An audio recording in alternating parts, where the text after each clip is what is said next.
Hello, I'm Will, this is Mike, we're the Tabletop Donkeys. Hello. And welcome back once again to Warhammer Age of Sigmar Mortal Realms. And we've got issue 3 for you today. This issue comes with 3 easy-to-build Stormcast Eternals Castigators and a Gryph-hound and a pot of Retributor armour paint. But as always, if you want to skip straight ahead to the battle report, there's a timecode in the description. Having a look inside the issue, we have some information on Storm Hosts of the Stormcast Eternals, which is a large organisation into which the Stormcast Eternals are subdivided. They tend to have different colour schemes, and often they have their own individual character as well. And there's some examples of them here. The Hammers of Sigmar on the left, one the magazine tells you to paint, and then some other ones in different colours as you see. And then we have the Hammers of Sigmar themselves. They're broken down into smaller chambers, some of which are famous, like the Hammer Hands, and some of their heroes as well. They're named characters who've made their name in the Mortal Realms.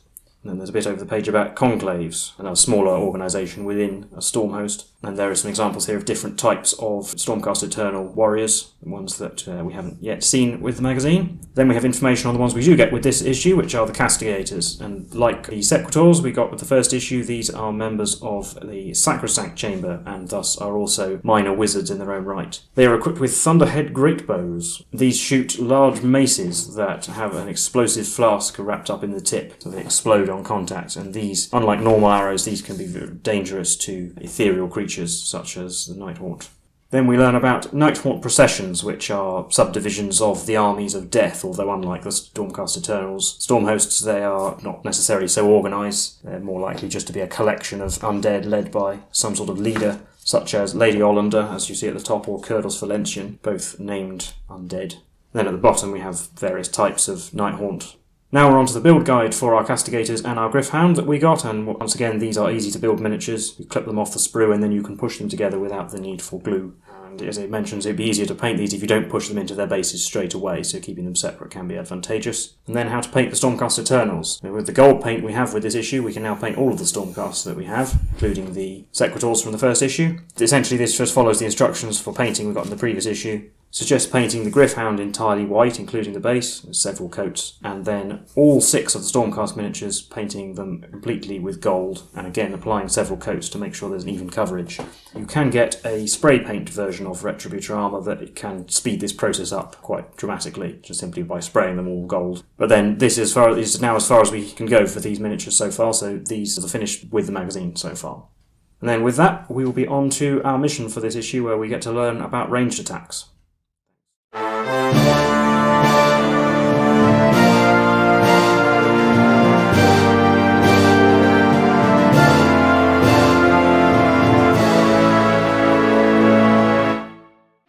So we're on to our playthrough for this issue. As you can see, the fighting has been escalating in the tomb, and the Sequitors have been pushed back by the arrival of the Myrmidon Banshees, but luckily some reinforcements in the form of a unit of Castigators and their Gryph-hound have arrived.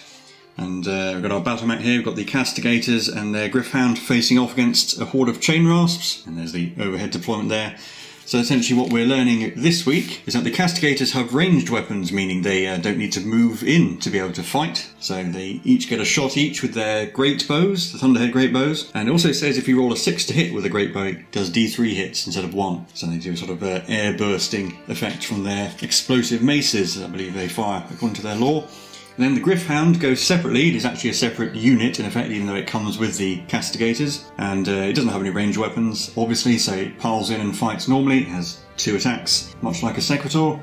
And then the Chainrasps get to go home. This is basically the same as we've seen before. But one thing to note is that they have to be into base contact to attack, and they can only attack that type of model they're in base contact with. So if they're fighting a Gryph-hound, any extra hits don't go on to the Castigators. And then you continue as usual until one side has been wiped out. And here it's just going through the war scrolls, the sort of stats for the units we've had so far, just to have them all in one place. So we'll go straight into the battle. All this should become apparent. So here we are once again in the tombs that the Sequitors have been clearing out, but the Castigators are going to have a go now. So as the tutorial says, we start with the Castigators. They don't need to pile in because they have ranged attacks. I guess if we're going by the exact wording of the magazine, they can't pile in, but they have no need to, so they might as well just stand there and shoot. And this is despite the fact that obviously they're within 3 inches technically. This is by no means the full rules yet, this is just an explanation. Yeah. So they get 1 shot each, and if you roll a 6, you get a D3 hit. So we've got 3 bows. Hitting on 3s. Ooh, You got a 6, so that's D3 hits there. So 2 so far, and then the third one is... Oh, it's only 1. So there's still 3 hits. So that's 3 dead Chainrasps, so take them off the back. And then the Gryph-hound gets to go, so it gets to pile in. It's 3 inches. Yeah, it's clearly within 3, so we'll just pile in like that to be in base contact. And it has 2 attacks each, hitting on 3s. Or 2 more hits. So that's 2 more dead Chainrasps. And the Chainrasps get to pile in. Well, they might as well, these ones might as well go for the Castigators, since they can. And then these 2 will pile in into the Gryph-hound. So I'll do the ones fighting the Gryph-hound first. There's 3 of them, so we've got 6 attacks, hitting on 4s. And that's 2 hits, so the Gryph-hound has 3, it takes 3 hits to kill, so it's got 1 remaining. Yeah, and this isn't quite how the magazine implies you're supposed to do it. It says you should put markers down for the number of hits taken, but we prefer to have number of hits remaining, as it were. So this means it has 1 wound left. And then they've got 2 Chainrasps fighting the Castigators, 4 attacks hitting on 4s. That's 1 hit, so a Castigator will take a wound. Take a hit, and that means, so that Castigator also has 1 hit left. And now we go back to the Castigators. Yes, and they don't have any melee attacks, apparently. They just shoot their bows still, even though they're engaged in melee. That's what it says. 3 bows hitting on 3s. And they all hit. So that's 3 dead Chainrasps. Now I'll take 2 away from them and 1 away there. So the Gryph-hound still has to fight that 1 Chainrasp. So the Gryph-hound goes next, and 2 attacks hitting on 3s. Oh, try and get them both in the box. Well, that was a 3 anyway, it doesn't matter. That was a 4, so that's a hit. Yeah. So the Chainrasps are wiped out. Victory for the Stormcast. Guess what we'll do? We'll have another playthrough of that, just to get the rules down. So here we are for round 2. Once again, the Castigators get to go first, so we've got 3 attacks hitting on 3s. Well, there's a miss, but a 6, so it's... 2 hits so far, and then D3. No, still only 1. So 2 hits. Yeah. So that's 2 dead Chainrasps. Take them off the back. And the Gryph-hound gets to go. Actually move slightly differently this time. Stop the Chainrasps piling into the Castigators. Yeah, try and block that one off. 2 attacks on 3s, 1 hit. So another dead Chainrasp. Now we get to pile in. This guy will pile in to the Castigators. I think everyone else has to go wrap around the Gryph-hound. So I'll do the attacks on the Gryph-hound first. We've got 5 Chainrasps this time. Getting on 4s, 10 attacks. That's going to be 6 hits, so it's definitely calm down. Yeah, so the Gryph-hound goes away. And then the 1 Chainrasp fighting the Castigators, 2 attacks hitting on 4s. Oh, 2 hits as well. This is a dead Castigator. We'll take the one who's in base contact.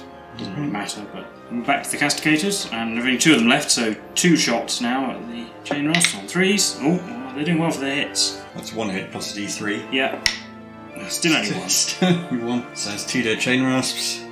But with the Gryph-hound dead, the Chainrasps get to go. I think everyone can get into base contact. So you've got 5 Chainrasps, so that's 10 attacks, hitting on 4s. And we've got 1, 2, 3, 4, 5 hits, so the Castigators will be wiped out. So that was game number 2, and we'll do another one where we'll let the Chainrasps go first, just to see how that affects the outcome. And game number 3, we're going to let the Chainrasps go first, so we know we can pile into the Castigators with these 2 on the end, so we might as well do that. This guy will pile in round like that. And nobody else can get in. We'll just have to spook our way on over. He is in base contact with the Gryph-hound, so I'll do them first. 6 attacks hitting on 4s. That's 3 hits, so it'll be killed. And then we've got 2 fighting the Castigators. 4 attacks hitting on 4s. Oof. So it's down to the Castigator Prime. He needs to roll 6 really on his 1 shot. Oh, he missed entirely. So the Chainrasps will get to pile in. 6 Chainrasps hitting on... So 12 attacks hitting on 4s. Yeah. So yeah, I think we'll stop it there. We'll recap these games for you now.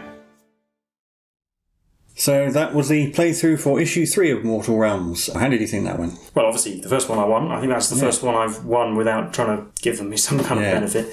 With the simplicity of the rules as we've got them so far, without the Gryph-hound, this may be a worse version of the Sequitors that we had in the first issue. Because they only have 1 attack each instead of 2. And they can get D3 hits, but on average you're still not going to get as many hits as you'd hope for with Sequitors, generally. But the Gryph-hound makes the difference, not only by taking 3 hits to kill, but having some attacks and being able to stop the Chainrasps getting into the Castigators immediately. I think that's the main thing. So the sacrificial doggy is quite useful for a ranged unit in this very small microcosm of the game. Yeah, I mean, once again, it's kind of hard to talk about it. I think actually a big talking point for people who are experienced is the fact that you're firing ranged weapons in melee. Yes, it's a bit bizarre. Usually, models with ranged weapons have some kind of melee weapon that they have to fall back on if they get stuck in melee. Yeah, which is not usually nearly as good as their ranged attack. And the whole point of Castigators is that they have range and you're already so close that it's irrelevant. Yeah, in the full rules, when you're within 3 inches of an enemy unit, then you're not going to be shooting melee weapons, you're stuck. So you're engaged in a melee. Yeah.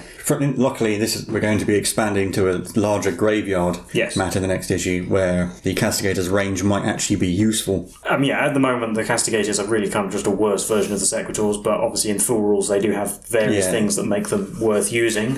Yeah, and them and the Sequitors have a number of special rules, which I'm sure we'll learn hopefully fairly soon, because it makes them a lot better, the rules these units have. Yeah. The Sequitors should be a lot tankier than they are, and the Castigators have a number of rules that make them even better at shooting, so... And the Gryph-hound also has extra rules that are specifically designed to use it with the Castigators as well. There's a synergy between the two units that hopefully we'll see in the future as well. Yeah. Well, and say another thing, since the Gryph-hound's a separate unit, I mean, it does say that essentially if a Chainrasp is in base contact with a dog, it can't fight the Castigators. I mean, unless it was also in base contact with the Castigators, in which case I assume you just choose a model, even though a Chainrasp has 2 attacks, you can't split it between the two. I believe that's how they intend.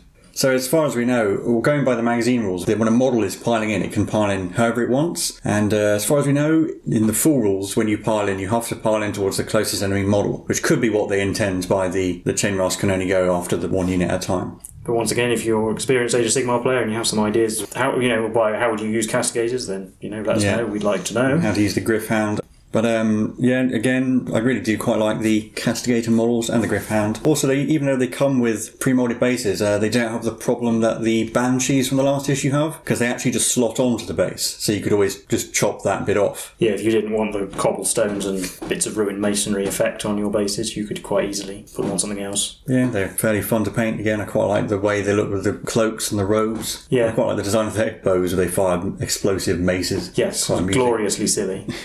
But yeah, as he said, Will said, if you have any tactics and advice on how to use Castigators, let us know. But I don't think there's too much more to say about this issue, so if you liked this content, leave a like and subscribe. And again, as I said, leave any comments, tactics, or even the Tabletop Donkeys, and we'll see you in the next one. Bye for now.